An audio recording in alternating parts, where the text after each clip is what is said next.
बिस्मिल्लाहिर्रहमानिर्रहीम। अस्सलामुअलैकुम अजीज़ दोस्तों, उम्मीद करता हूँ आप सब खैरियत से होंगे। दोस्तों, आज हम बात करेंगे कि क्या शैतान वाकई ईद के दिन का रोज़ा रखता है। चूँकि हम सुनते आ रहे हैं कि शैतान ईद के दिन का रोज़ा रखता है, तो इस बात में कितनी सच्चाई है, ये जानने के लिए वीडियो को आखिर तक देखें। सदियों पुराना जिक्र है कि शैतान ईद का रोज़ा रखता है, लिहाजा किसी मुसलमान को नहीं चाहिए कि वो ईद का रोज़ा रखे। क्या वाकई शैतान ईद का रोज़ा रखता है? चलिए इसके जवाब की तरफ बढ़ते हैं। नबी करीम सल्लल्लाहु अलैहि वसल्लम ने फरमाया, ईद के अयाम में रोज़ा रखने से इज्तनाब करो।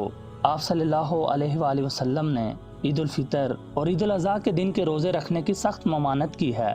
हज़रत उबैद रज़ियल्लाहु ताला अन्हु से रवायत है कि मैं हज़रत उमर बिन खत्ताब रज़ियल्लाहु ताला अन्हु के हमरा ईद की नमाज के लिए मौजूद था कि पैगम्बर खुदा ने नमाज से कबल खुतबे में इरशाद फरमाया, ए लोगो, इन दो दिनों के रोजे रखने से परहेज करो, यानी ईद के दिनों के। ईद उल फितर एक ऐसा दिन है जिसमें तुम रोजे से वक्फा कर लेते हो, और ईद उल अज़हा का दिन ऐसा है जिस दिन तुम्हें अपने कुर्बान करदा जानवरों का गोश्त खाना होता है। लिहाजा इन अयाम में रोजा मत रखो। अब हम इन हदीस का मफहूम बयान करते हैं।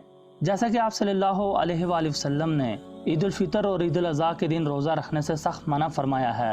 इसकी वजह यह है कि रमजान के 30 रोजे अल्लाह ताला ने मुसलमानों पर फर्ज किए हैं, और उसके बाद मुसलमानों को एक दिन ईद मनाने का हुक्म दिया है। ये इसलिए कि अब रमजान खत्म हो गया है, लिहाजा तुम खुशी मनाओ, खाओ पियो और इस दिन रोजा मत रखो। इस दिन रोजा रखना एक संगीन गुनाह करार दिया गया है। चूँकि रमजान कोई आम महीना नहीं है, ईद का दिन इसकी निशानदेही करता है, इसलिए ईद का रोजा नहीं रखते। लेकिन चूँकि ईद के दिन का रोजा रखना सख्त गुनाह है, तो एक बात वाज़िया कर दें कि इस दिन वाकई शैतान रोजा रखता है। चूँकि ईद का रोजा रखना सख्त तरीन गुनाह है और शैतान ने हर गुनाह करने की कसम खाई है। अब जहाँ तक ईदैन के रोज़ों की ममानत का ताल्लुक है, तो इसके बारे में बेशुमार अहादीस मौजूद हैं। लेकिन शैतान का ईदैन के दिन रोज़ा रखना ये एक तज़िया है जो कि इस्लाम की तालीमात को ज़ेर बहस लाकर अखज़ किया गया है, और इसकी बाकायदा तफसीलात इंटरनेट पर मौजूद हैं। अलबत्ता इस सिलसिले में किसी भी किस्म की कोई अहादीस मौजूद नहीं।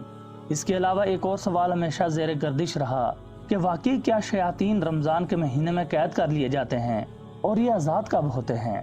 इस बारे में नबी करीम सल्लल्लाहु अलैहि वसल्लम की बेशतर अहादीस मौजूद हैं। हज़रत अबू हुरैरा रज़ियल्लाहु ताला अन्हु से रवायत है कि आप सल्लल्लाहु अलैहि वसल्लम ने फरमाया, जब रमज़ान का महीना आता है तो जन्नत के दरवाजे खोल दिए जाते हैं और दोज़ख के दरवाजे बंद कर दिए जाते हैं और शयातीन को कैद कर लिया जाता है। इस हदीस में यह बात वाज़िया है कि अल्लाह ताला हमें रोज़ों के सबब माफ़ फरमाता है और शयातीन को कैद कर देता है। लिहाजा जब शवाल का चांद नजर आता है तो शयातीन को आज़ाद कर दिया जाता है, और इसीलिए यह रवायत मौजूद है कि शयातीन इस गुस्से में ईद का रोज़ा रखते हैं। उम्मीद करता हूँ वीडियो आप दोस्तों को पसंद आई होगी। वीडियो पसंद आए तो लाइक और शेयर कर दें, हमारे चैनल को सब्सक्राइब करें और घंटी का बटन लाजमी दबाएं